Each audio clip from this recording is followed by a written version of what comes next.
Hey everyone, welcome to Marketing, Art, and Science. I'm CMO advisor and host, Lisa Martin, and I'm so pleased to have the CMO of Trellix on this episode, Ash Parikh. Ash, it's so great to have you on the program. Thank you for giving us some of your time. Thank you so much, Lisa. Great to see you again and reconnect after all these years. Yeah, likewise. So guys, we're going to be talking about with Ash in the next 20 plus minutes, the evolution of the role of the CMO and the influence that technology has on management style. Let me brag a little bit about Ash, guys. I've had the privilege of working with him for a couple of years now at other companies. He is zero fluff. He is growth-minded. He's a hands-on marketing leader that has a passion for things that I completely agree with. That's data and analytics. It's sales alignment, it's digital marketing, it's storytelling. And if you can believe it, for more than 20 years, Ash has built world-class teams, attracting and mentoring top talent across the industry. One of the things that's very cool about Ash is that he uses AI MarTech to inspect what's expected and to operationalize and scale to drive growth. And one of the things that really drew me to Ash when I worked for him when he was CMO at Druva a few years ago was we're so aligned on marketing as an art and a science. You might ask why? This is perfect. He's a published author and speaker on the art and science of marketing. He's going to drop some knowledge bombs on you today from his team and what he talked about with them with respect to marketing, art, and science. He's won a ton of awards. And I have to tell you that Ash is the reason this show is named Marketing, Art, and Science. We spoke about it a month or two ago, and I was telling him about my idea for marketing science, and he brought in the art concept. So Ash, thank you for joining again. You will always get my homage and appreciation for naming the webcast. Wonderful. No, you're too kind, Lisa. I'm just thrilled that, this is called Art and Science of Marketing. And as you said, just this morning, I polled my team, my amazing world-class team of great marketing leaders. And I asked them, hey, why do you think, marketing is all about the art and science? Because I was also trying to make notes for our conversation. And, it's best to hold people who are potentially better thinkers than you.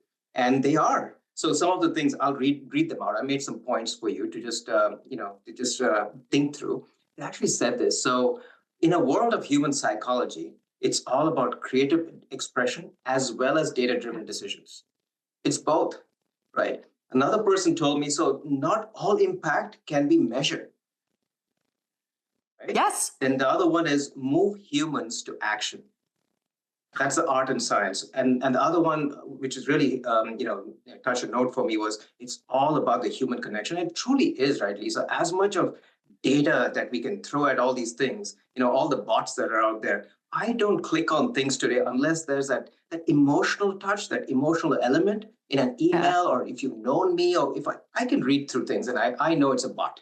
I know that it's a bot that's writing to me or talking to me or whatever that might be. So that there's relationships, the community, the social influence, and the affinity, the trust that you build with those personal relationships, that's what you actually need to empower with that sliver of data, right? I think that's why I loved it. When we were talking, you said, hey, this is the science of marketing. I said, why not the art and science? Yeah. So thank you to my team. Amazing ideas, and I'm just passing them along.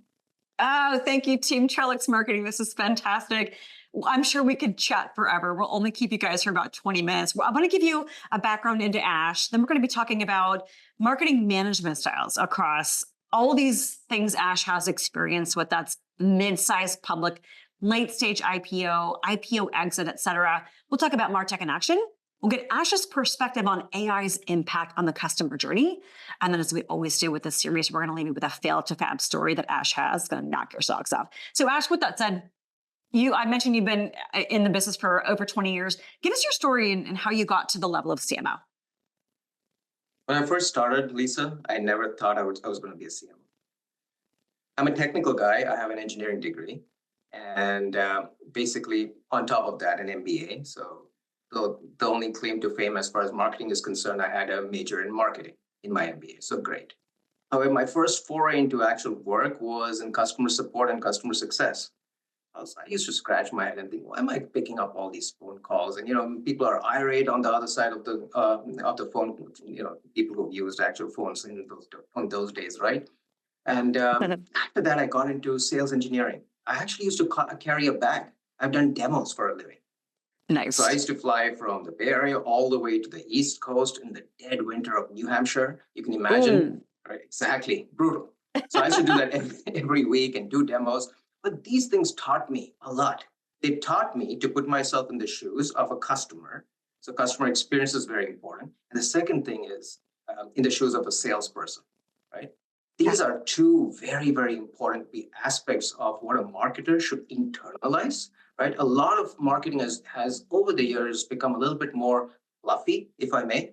But with the advent of data science, with the advent of data-driven analytics, et cetera, every CEO is asking, in fact, every company and every board is asking, justify yourself. Show us the efficiency of marketing, right? I mean, you only have that much of a rope as far as trying to spend on things that are glamorous. You then have to start showing a lot of ROI, and you have to balance both of them, which is why it's the art and the science of marketing.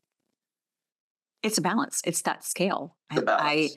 I think it's fantastic. But you talked about, I love, you have a background that's very broad. And I think that's so incredibly important when you get to the CMO level to understand the engineering component, the sales component, the customer component. Tell us how you've seen the buyer's journey from a customer lens. It's changed so much in your tenure. Talk about some of the changes that you've seen and how do you pivot and react with Team Trellix to be able to meet customers where they are and give them what they want? These are great questions. So I've been talking about this for the last 4.5 years. I mean, even right before the pandemic, right? We had this amazing amount of budget, if you may. As I was exiting 2018, walking into 2019 and exiting 2019, a ton of budget for everything, right? Ash, go and sponsor every single event that's out there. Let's do it, right? We were living large. But what happened, right? The floor was just pulled, the rug was just pulled from Yeah. under our feet when the pandemic happened. What exactly happened? That was a pivotal moment for all of us, for buyers, for sellers, for the whole go-to-market engine. And really, I mean, what really happened was this, right? You and I, we started staying at home, right? We started staying at home. We started doing our research for a lot of things online. We weren't going to events because we just couldn't, right? And a lot of those decisions, those buying decisions were made how? Actually doing our research, talking to peers, talking to analysts, taking demos, doing a lot of things ourselves. And a lot of the B2C concepts started to creep into B2B. So the B2B marketer really had to be on so many more channels because the customer was making his or her buying decision almost 70% before talking to a vendor. Right? 70% of the decision is already made before talking to a vendor, and that just continued to happen. Yes, we are in a hybrid world today. There's a lot of in-person events that are happening, very successful, as well as stuff that is virtual. But now the conversation is about, if I could do it virtually, why should I actually travel? If I could do it virtually, why should I actually create an in-person event, right? The ROI justification has become a lot more important. So that's why I basically feel that the buyer's journey has become and remained a lot more complex, but we as marketers and sellers have to know, what actually makes them tick. Where are they going for their information? How can we actually have a conversation with them? Because that journey is no longer linear. It's no Yeah. longer about Ash and Lisa meet our favorite customer at a golf course. We have a nice dinner and the deal is done. It's no longer about relationships alone. Yes, relationships are absolutely important, but you have to know the psyche of the buying person, buying customer, the buying committee as well in advance, and then serve up all that content in any channel. I actually have this adage, which I used at one of the conferences recently. Meet them where, how, and when they want to be met, right? So That's a mic drop moment right there. Meet them how, where, and when they want to be met. So with that perspective in mind, how could you and the Trellix marketing folks that were so wise in sharing their opinions and marketing art and science, which I loved, how are you designing the customer experience that gets someone from lead who's done all this research on their own all the way to advocate? What does that look like within your marketing organization?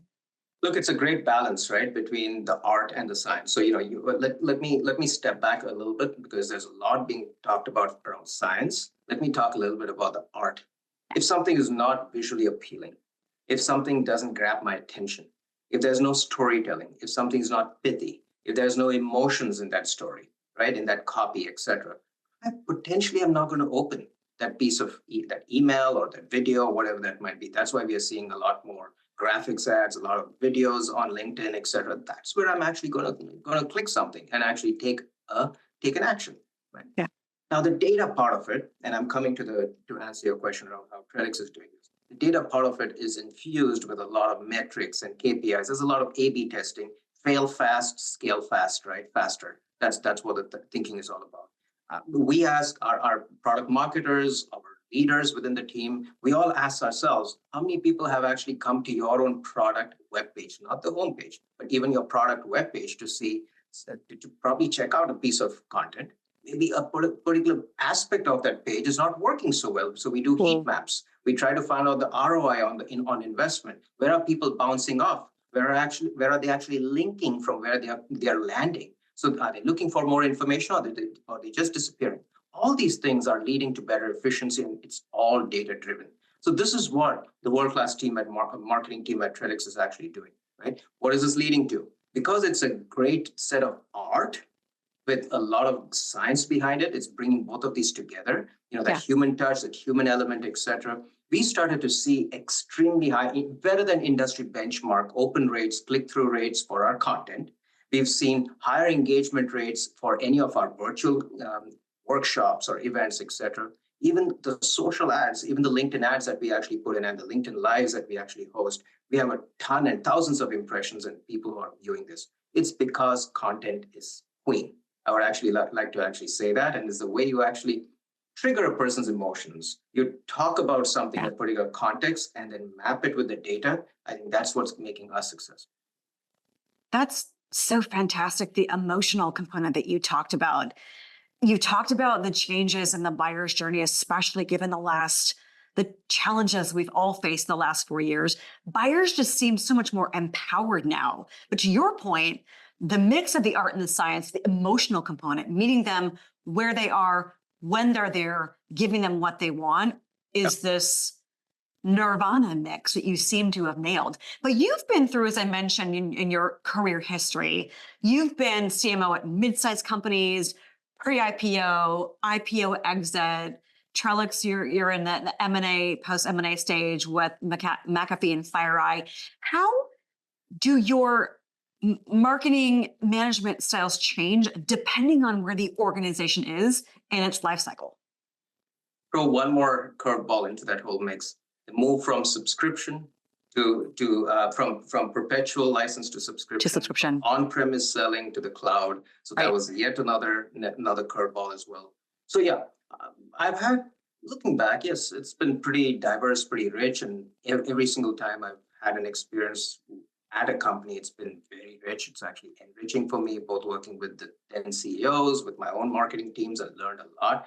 But yes, absolutely, things are different in every single experience. Like, for example, at a pretty large, pre-IPO, but already been a public company, taken private, like Informatica, I think the most important thing was to make sure that we kept our number one position, or actually created that number one position or leadership position in the market across not one, but 5 market categories, right?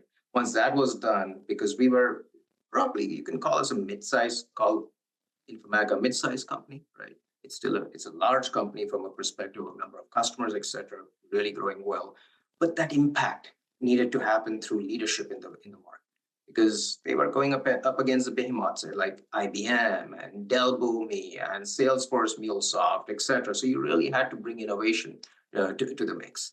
And that, along with digital marketing, the onset of digital marketing, and you remember the COVID days, people are not meeting in person. So, virtual events and virtual user conferences, that was the saga. That was the flip, that pivot that I actually helped them do, going from complete in-person to mostly digital kind of a marketing movement. And then that moved into hybrid, right?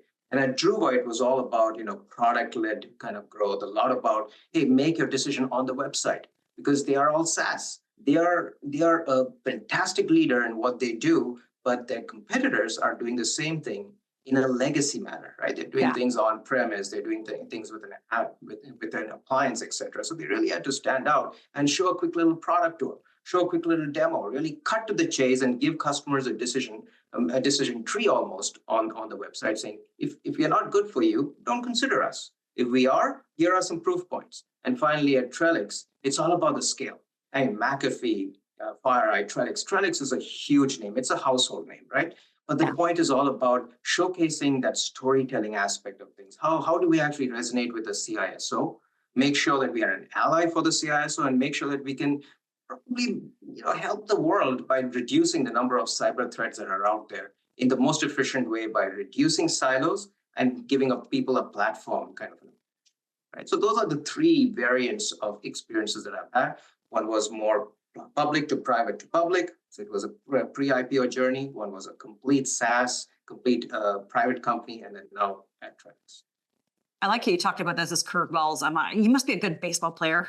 How have you, so when we think about the science part, and I want to ask you another question on the art part, especially because your background is so fascinating. But when we think about the science part, what does it mean to you as the leader of marketing to own the numbers? And how do you pivot your management style to accommodate? There's no other way to actually survive in marketing without owning the numbers. You have to. And that's probably why, because I come from a sales background, right? The first thing I ask is how can I make actual impact on revenue, marketing source revenue? I don't talk MQLs, I don't talk leads. The only thing I typically start out with, this is the impact, dear CRO, dear CEO, that I've actually had on revenue. Which means my amazing team and we've actually moved the ball for you by bringing real quality opportunities, maybe even helping you close some of these opportunities ourselves. And what we started to talk about, in the last 6 months or so is hand raisers, right? When things are really hot, like you visit me at a demo station at a booth, at a big trade show, you spend 25 minutes with me, you've taken that demo, you've internalized all the information, awesome, you're a great hot lead, right? Ready to actually get into the opportunity cycle. Or you've spent about 3 hours with me and we've done a workshop together. That's yet another opportunity cycle, right? So truly driving that engagement with people is what we are focused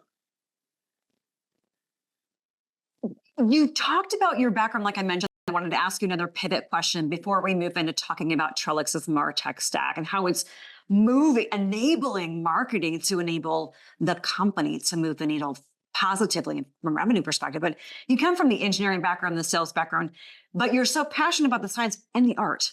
What did you see back in the day as a bag-carrying, demo-giving salesperson where the art just spoke to you? Because sometimes folks talk to me about the art being in the relationships. What does art mean to you? Oh, well, I probably would not have been an engineer, first of all. I would probably have been a painter because I do paint. My sister is actually pretty much a renowned painter out there, so it's probably in the blood.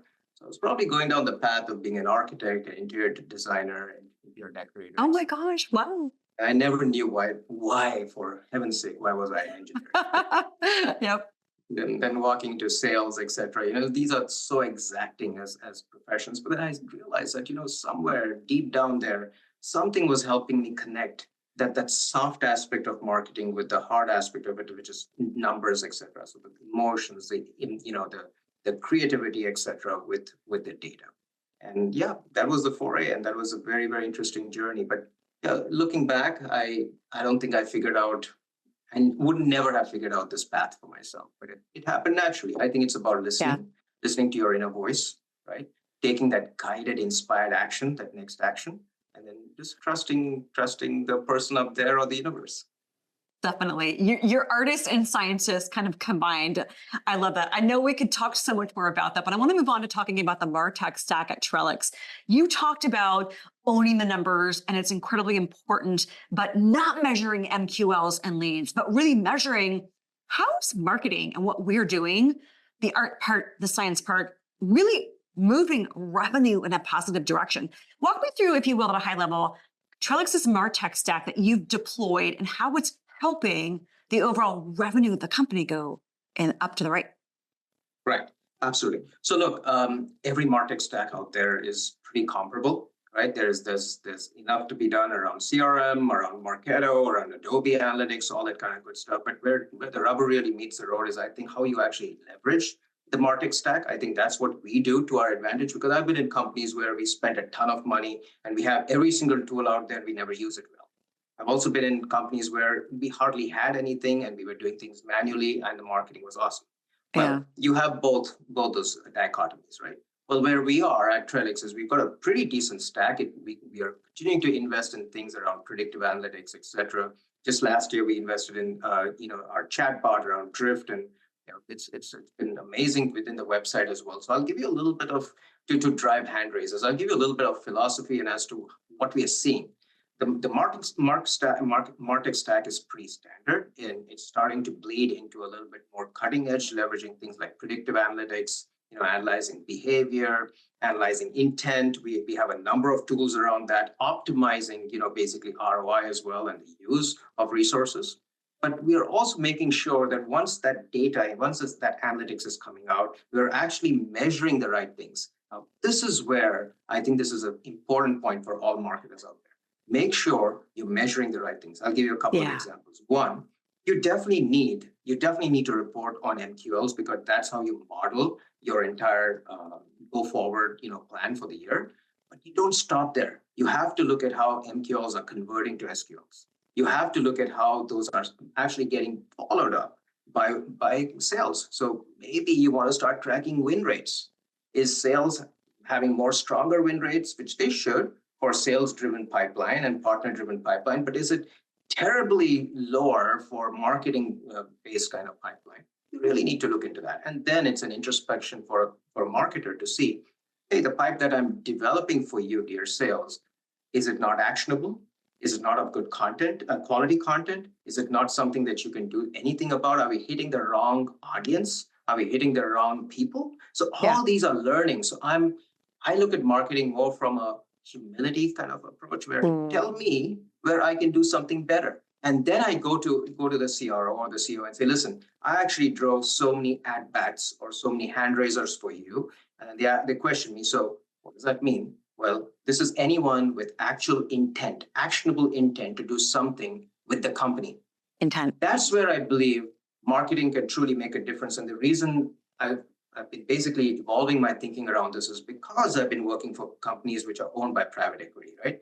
You never have a free ticket to anything with private equity companies.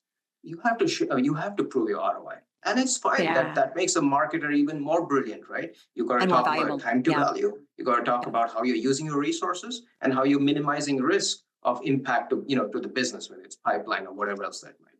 So I feel, picking up the right things to measure, regardless of what the MarTech stack is the right way to go. Really focusing on measurement. That's great advice. Right. We've been talking about every conference you and I have been to the last 18 months, AI, everything's about AI. ChatGPT just revolutionized things, made it generative AI a household word. I use it all the time in some of the things that I do, especially for first drafts. I know a lot of marketers do as well. What are your thoughts on leveraging AI, maybe Gen AI, to drive the customer or influence the customer journey that's changed so much as you've described? I think great question and very timely. I mean, when we first started talking, we started talking about Gen AI, right? And I talked about a couple of emails that I opened, et cetera. So we started leveraging it within our own marketing team, and we started to develop certain templates for emails that sales could use, et cetera. It started to look very robotic. And it started to look pretty lack of emotion, right? Lack of the personality, et cetera. So what I feel is, look, there's a use and need for every single thing in the world. Take it as far as you need to, like automate some of your manual tasks, automate some of your repetitive things. Maybe even start out with a template and then optimize it, personalize it the way you would like to, because there are a few things that you absolutely want to say, hey, please join us on this and such webinar on such and such date. You don't have to keep repeating those things. But the personal pieces, dear Lisa, I really feel you're a leader in what you do in MarTech. I feel the way you bring your, the synergies between sales and marketing, what you do around metrics, et cetera, are really key. I, as a MarTech vendor, can probably make you do X, Y, and Z faster. Can we talk? Here are some examples of companies in your field, your size, of your company size. I think it starts making it's a little bit more exciting. It's a little bit more personal. And by the way, here's a quick little video. Do things with as much personalization as possible. Yes. I think you'll go far. We could totally have a conversation on hyper-personalization, which is something that absolutely fascinates me because we have these expectations. You talked about earlier, and I've got only one more question for you because I know we have to go, but you talked about really kind of the change in the B2C influence on the B2B space. And we have this expectation as consumers that we can get anything we want from our phones. We're going to be connected. It's going to be personalized. It's going to be relevant. So the double click into hyper personalization, I'm going to have you back on the show because I want to dive in. And I think you could have some great insights for the audience, but I want you to leave us with you've given, I'm fangirling over this conversation, Ash, because you've given a masterclass in marketing, art, and science. And I will make sure I tell everyone that you did that. And that's why the show is named what it is. But you must have, in your experience, a fail to fab story, which is where we love to end this show, that demonstrates a marketing initiative, a campaign, maybe it was creating personas that didn't go so well. But you and the marketing team really pivoted that quickly into a favorable, fabulous marketing win. Share with us one of your failed to fab stories. Absolutely. So let's take a couple of one recent example. So marketing, in my mind, is always in service to the bottom line, which is to drive business for the company, right? And the way we can do it is probably in the discovery stage of a sales process, or bringing ad pads or hand raises, as I mentioned before, real quality in leads to sellers. That's one aspect of things. It's also the aspect around driving awareness for the company and driving category leadership and all those kind of good things, right? Brand gen, as I call it. But let's focus on the first one, right? So if you really think about driving great quality leads and great quality pipelines, et cetera, I think what you really need is a growth mindset that fail fast. What you just said, right? Fail fast, scale fast. And that's what we did at Trellix recently. I mean, it's now a year and a half. What we decided to do was bring in this whole thinking around sales. Why don't you pick 3 or 4 topics that you feel are use case based conversations or value based conversations that you want to have with the customer. Now, pay attention. I did not say what products you want to sell. I asked what use case and value based conversations you want to have. So lo and behold, we went out and asked, this was actually my first week when I joined Trellix. I went and talked to about 6 or 7 different sales leaders. And instead of asking other aspects within the company or other people within the company, as sales leaders, what do you want to talk to your customers about? What opens the door? And everyone put up their hand and said ransomware detection and response. Awesome. I haven't talked products. I haven't talked solutions yet. I'm talking at a very, very high level. So we created a whole campaign around ransomware detection and response. And that was all about value-based selling. And as you started to create the campaign, you go from the top of tofu, mofu, bofu, right? Yep. Awareness all the way into, basically fulfillment and qualification. So you start creating activities which are more generic, becoming a little bit more specific around the solution, a lot more specific around the product, like webinars, et cetera. And finally, sit people down in a workshop and show them how things can be better in their worlds. And by going through that entire imaginary pipe, if I may, you actually create a quality lead, right? You're looking for that needle in a big, big haystack. And that's exactly what we've been able to do at Trellix, right? And that was a fail fast and scale fast. And we tried a couple of those, and we feel we've hit the right kind of ringtone as far as marketing to our decision makers is concerned. And I'll leave you with 1 or 2 different things, right? That growth mindset really requires that human connection plus creativity, right? It's not just the data piece of it, right? I also have always talked about 5 dashboards that every marketer should always have, which are: how are we doing by channel, marketing channel? How are we doing from a conversion rate perspective? What is the utilization and resource of my MDRs? Right? And finally, what are our campaign metrics? How many hand raises are we actually delivering? So a lot of things can be done by inspecting what you expect. But as one of my colleagues actually said this morning, data provides evidence, not the motivation. So I salute that individual who actually used that. I mean, just amazing mic drop moments from my team. Many mic drop moments that you've dropped with us here. Ash, I can't thank you enough for, again, your influence on the show and the direction that it's going, but also sharing with the audience. I wish I had more time with you because I feel like we're just scratching the surface of what you've been able to accomplish. You are artist, you are scientist, you are growth-minded leader. As we said in the beginning, zero fluff. And I think you've demonstrated all that. We thank you so much for your time and imparting lots of wisdom on our audience today, Ash. My sincere thanks. Thank you, Lisa. Keep doing the great work. Yeah. Audience, we want to thank you for watching and let you know we'll be back with the next episode very shortly. Take care, everyone.